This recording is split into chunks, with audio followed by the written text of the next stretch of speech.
అందరికీ నమస్కారం. ఈరోజు మనం వినబోయే కథ విచిత్ర ఘటన. రచయిత టి. ఇందిరాదేవి గారు. ఇక కథలోకి వెళితే, మణిపుర మహారాజు చంద్రసేనుడికి ఒకతే కూతురు. ఆమె పేరు చంద్రముఖి.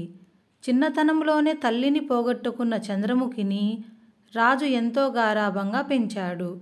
యుక్త వయసు వచ్చే లోపల ఆమె అన్ని విద్యల్లోనూ ప్రవీణురాలయ్యింది. చంద్రసేనుడు తన కుమార్తెకు పెళ్లి చేద్దామనుకున్నాడు. కానీ చంద్రముఖి పెళ్లికి సుముఖురాలుగా లేదు. చంద్రముఖి తరచుగా తన చెలికత్తెలతో కలిసి వేటకు వెళ్ళేది. ఒకరోజు వేటలో ఆమె తన చెలికత్తెల నుంచి, పరివారం నుండి వేరుపడి ఒంటరిగా అరణ్యంలో చిక్కుకుపోయింది. మిగిలిన వాళ్ళు ఆమె కోసం ఎంతో వెతికారు. కానీ ప్రయోజనం లేకపోయింది. చీకటి పడినదాకా చూసి రాజకుమార్తె ఏ క్రూరమృగం వాతనో పడిందనుకొని నిరాశ చెంది, మిగిలిన వారు రాజభవనానికి తిరిగి వెళ్ళి జరిగిన సంగతి రాజుగారితో చెప్పారు.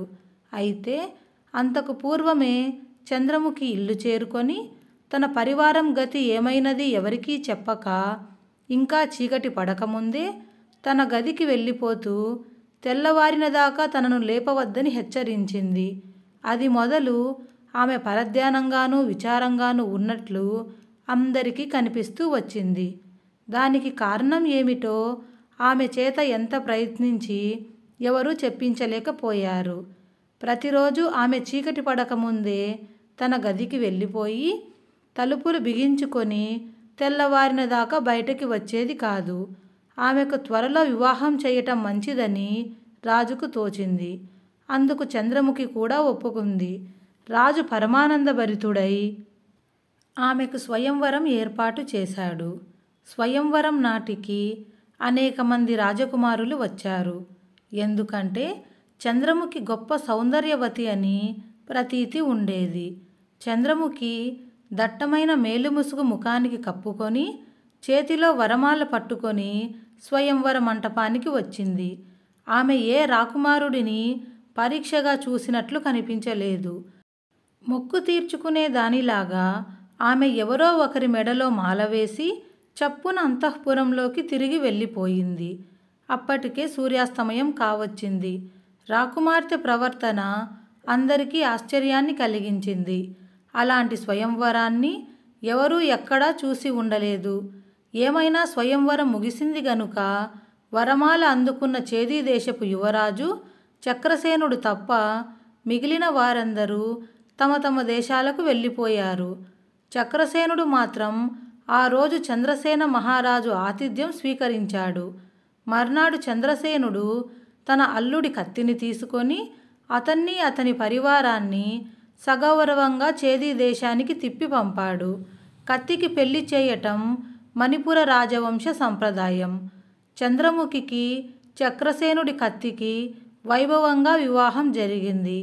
వివాహం జరిగినా చంద్రముఖి ప్రవర్తనలో మార్పేమీ కనిపించలేదు.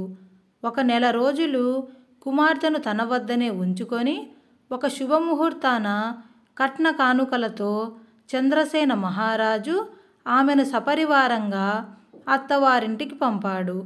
చంద్రముఖి వచ్చిన రోజు చేదీ నగరంలో గొప్పగా వేడుకలు జరిగాయి. ఆ రాత్రి వధూవరుల శోభనం ఏర్పాటయింది.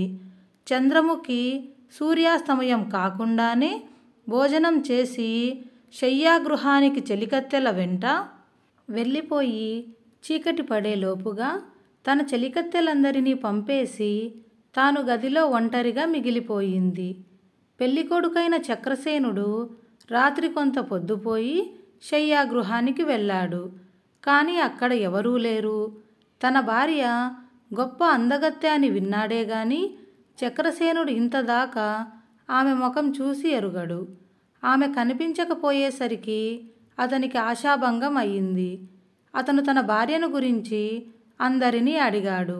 ఆమె ఏమైపోయినది ఎవరికీ తెలీదు.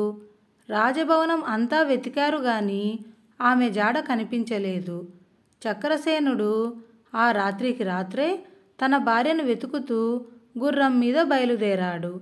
అతను నగరం దాటగానే నడచిపోతూ ఒక ముసలిది గుడ్డి వెన్నెలలో కనిపించింది. అతను ఆమెను చేరుకుని, అవ్వా, ఈ దారి వెంట వయసులో ఉన్న స్త్రీ ఎవరన్నా వెళ్ళటం చూశావా అని అడిగాడు. ముసలిది ఏదో గొనుక్కొని, ఎవరు నాయనా నువ్వు, ఏమిటీ కథ అని అతన్ని అడిగింది. చక్రసేనుడు ముసలిదానికి జరిగిందంతా చెప్పాడు. ఆ మనిషి అయి ఉంటుంది నాయనా, కొంతసేపటి కిందట ఇటుగా పరిగెత్తుకుంటూ వెళ్ళింది. ఎంత ఘోరం, నన్ను కూడా గుర్రం మీద ఎక్కించుకున్నావంటే ఇద్దరము కలిసి వెతుకుదాం అన్నది ముసలిది.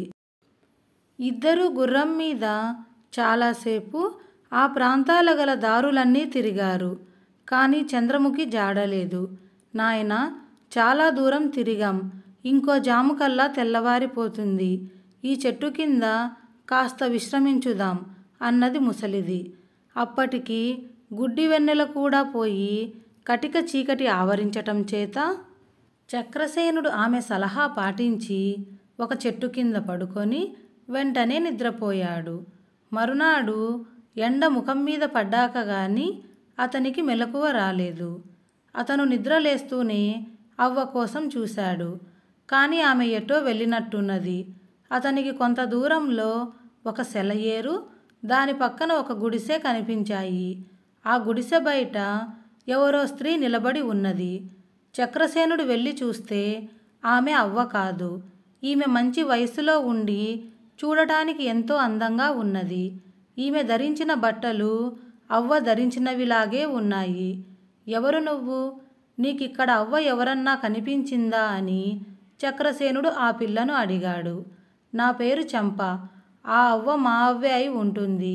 మా అవ్వ మంత్రగత్తె, ఏ మూలికలో తీసుకురావటానికి వెళ్ళి ఉంటుంది.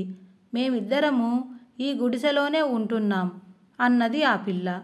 చక్రసేనుడికి ఆ పిల్లను వదిలి వెళ్ళబుద్ధి కాలేదు. ఆమె మీద అతనికి అంతులేని మోహం పుట్టుకొచ్చింది.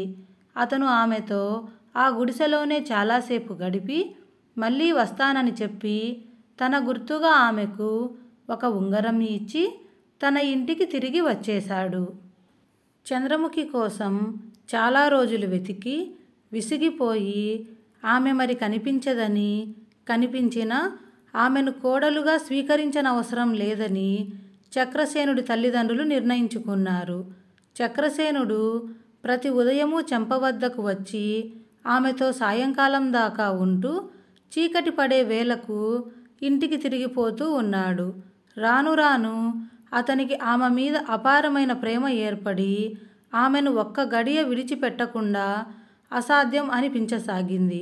అందుచేత అతను ఒకనాడు చంపతో, నువ్వు నాతో వచ్చేయి, మనిద్దరము పెళ్లి చేసుకొని హాయిగా ఉందాం, మా వాళ్ళు అభ్యంతరం చెప్పరు అన్నాడు. అది ఇప్పట్లో సాధ్యం కాదు. మా అవ్వ నన్ను వదిలే రోజు వస్తుంది. అప్పుడు నేను తప్పక మీ ఇంటికే వస్తాను. మనకు గాంధర్వ వివాహం కానే అయింది కదా, కొద్ది కాలం ఓపిక పట్టండి అన్నది చంప. ఆమె గర్భవతి అయ్యి నెలలు నిండసాగాయి. ఈ స్థితిలో నువ్వు ఇక్కడ ప్రసవించటం సాధ్యం కాదు. నాతో వచ్చేయి, నీ ప్రసవానికి కావలసిన ఏర్పాట్లన్నీ నేను చేస్తాను అన్నాడు చక్రసేనుడు. చంప ఒప్పుకోలేదు.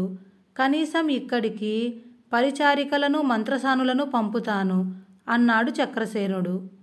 చంప అందుకు కూడా ఒప్పుకోక, ఎవరినీ తీసుకురావద్దు, మా అవ్వ 1000 మంది మంత్రసానులకు సమానం. నా ప్రసవం గురించి మీకు ఏ భయమూ వద్దు అన్నది. చక్రసేనుడు రోజూ వచ్చి చంపను చూసిపోతూనే ఉన్నాడు. ఒకనాడు అతనికి తన ఇంట నిద్ర పట్టలేదు. ఆ రాత్రి చంప ప్రసవిస్తుందని అతనికి ఎందుకో అనుమానం తోచింది. ప్రసవ సమయంలో తను దగ్గర ఉండాలనిపించింది. అందుచేత అతను చంద్రముఖి ఇష్టసఖి అయిన మాలతి అనే ఆమెను వెంటబెట్టుకొని భవనంలో ఎవరికీ ఏమీ చెప్పకుండా ఎంతో రహస్యంగా బయలుదేరి చంప ఉండే గుడిసెకు చేరుకున్నాడు. గుడిసెలో నుండి ప్రసవ వేదన వినిపిస్తున్నది.